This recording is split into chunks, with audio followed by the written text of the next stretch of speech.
A bending garage door is not just unsightly, it signals deeper mechanical issues lurking beneath the surface. Understanding your garage door's structure is crucial for identifying problems before they escalate into costly repairs. Comprising multiple panels connected by hinges, the garage door relies on balanced components to operate smoothly. One common cause of bending is broken or worn-out springs, leading to an unbalanced and sagging door.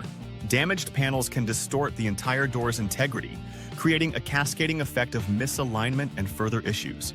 Regular maintenance is vital to combat the detrimental effects of Panama City's humid climate and salt air. Homeowners may also unknowingly exert improper force during manual operation, warping the door over time. Indications of a bending garage door include a visible curve, uneven movement, or noisy mechanical strain. If caught early, many bending issues can be repaired.